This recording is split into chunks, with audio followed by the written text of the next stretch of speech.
Welcome everybody, welcome back to Blaugrana Planet, welcome back to a new video. And first of all, let me say I apologize, I didn't upload a match review for the game against Villarreal.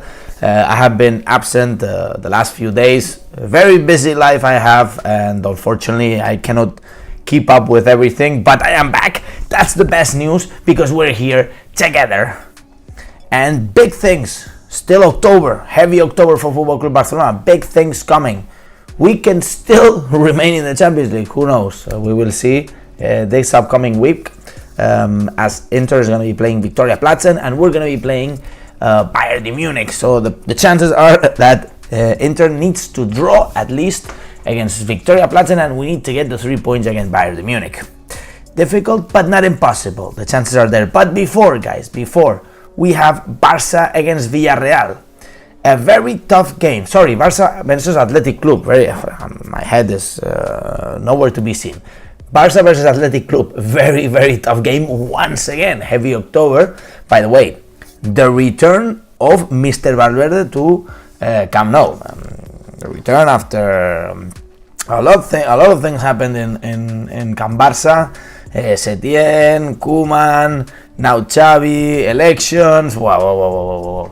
A lot of things happened, and it's going to be exciting. But before, and I also want to talk, by the way, I want to talk about Mr. Frenkie de Jong's momentum, because it's insane.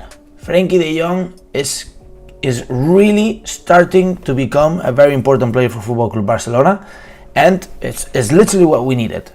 In contrast to Mr. Raphinha, nowhere to be seen. So let's talk about it. But before, guys, let me give the special thank you to OneFootball, because as I said, guys, OneFootball sponsors this video and this channel, and the best football app that you can find, because they even stream games live. By the way, you can find statistics, lineups, last minute lineups. You can even get notifications from the players that you desire or the teams that you desire, of course, Football Club Barcelona. So what are you waiting for? Go and download it using the link in the description. Right now, use the link. Don't use the QR code. Use the link in the description, because you won't regret it. Go and get OneFootball right now. Having said this, guys, Football Club Barcelona versus Athletic Club. Big game in Camp Nou tomorrow, 9 p.m. By the way, I have great news for you guys, because I will be going to the main presidential area of Camp Nou.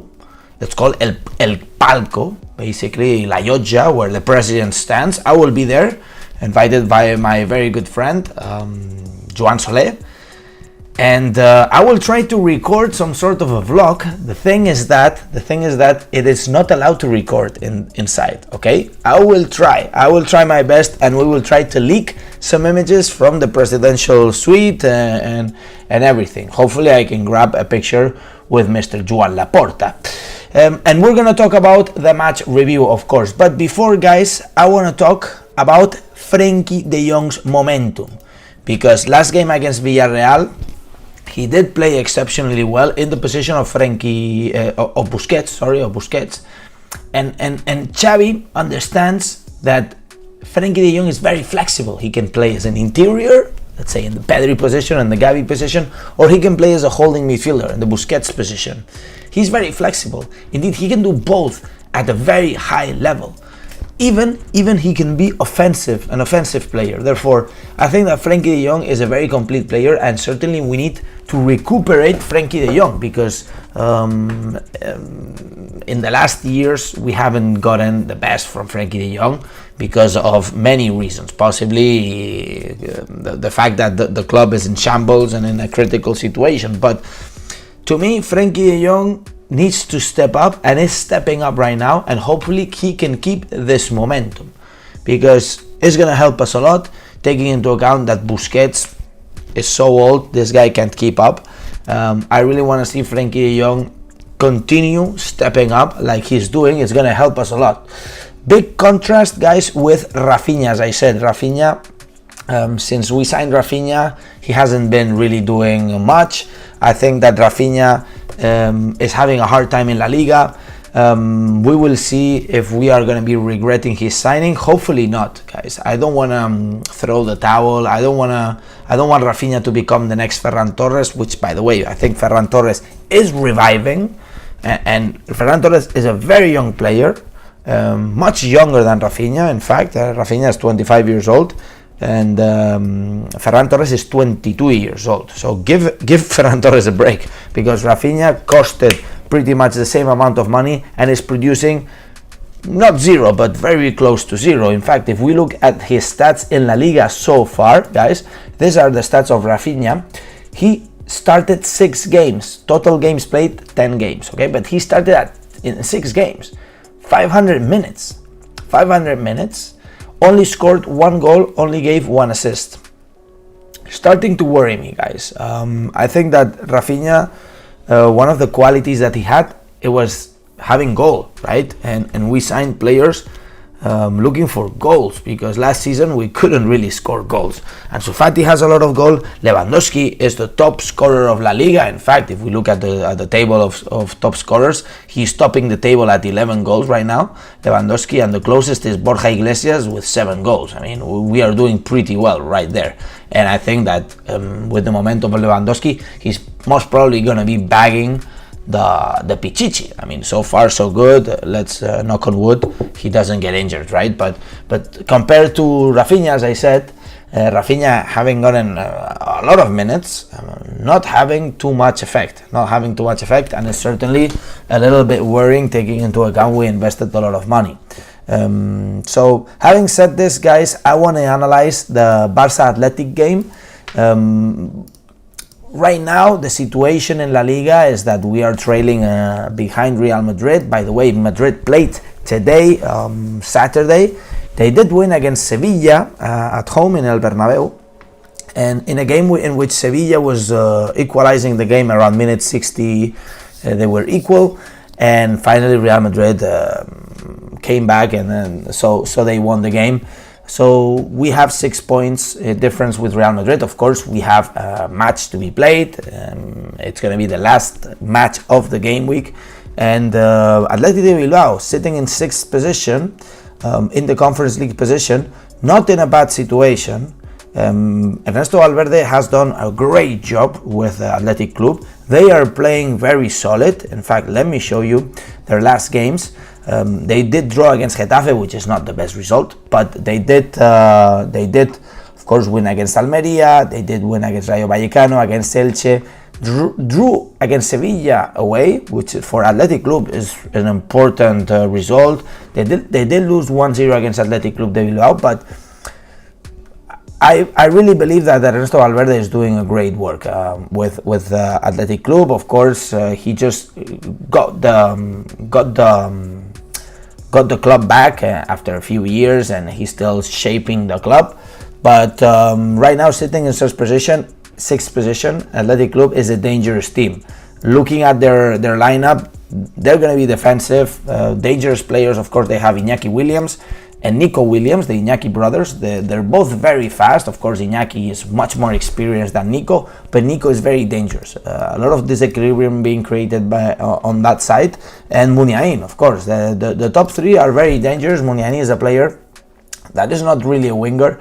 He plays more through the inside, and he can really create a lot of danger, because Iñaki Williams makes really great runs, and Nico Williams as well. They actually going to be swapping each other, right? And at some point we could really see something like this. But so far, Athletic Club plays a kind of defensive football, and Barcelona is going to have to break the lines and try to find the spaces in between all of this defense, right? What 11 am I expecting from Football Club Barcelona? Well, I'm expecting, in fact, a lot of rotations, guys. A lot of rotations, because this is what we need. And we have the Champions League, of course, next week. And we still have the heavy October. We do have a game after against Valencia. After the game against Bayern Munich, we do play against Valencia literally 3 days later. Therefore, it's unbelievable. We play tomorrow against Athletic Club, 3 days later against Bayern Munich, and 3 days after that we play against Valencia. Therefore, we need rotations. We need to know how to control the loads on our players, and this is the 11 that I'm expecting, guys. So I'm expecting Marcos Alonso to return to the left back position, or in fact, maybe we could see Valde, but against Villarreal, we did see Marcos Alonso playing as a center back, which is great that he can play in that position. But we're going to see the return of Eric Garcia. Of course, Koundé is going to be starting again, a very solid player. Really like what Koundé is doing so far in Barcelona. Of course, we saw what he was doing in Sevilla, but what he's doing in Barcelona is just solidifying his game.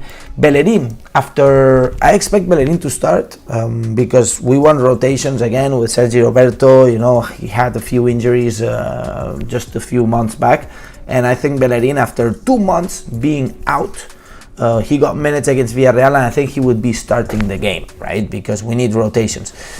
Busquets, I don't know if it's good news or bad news. Good news because Busquets is rested, and when he's rested, he can play at the medium-high level.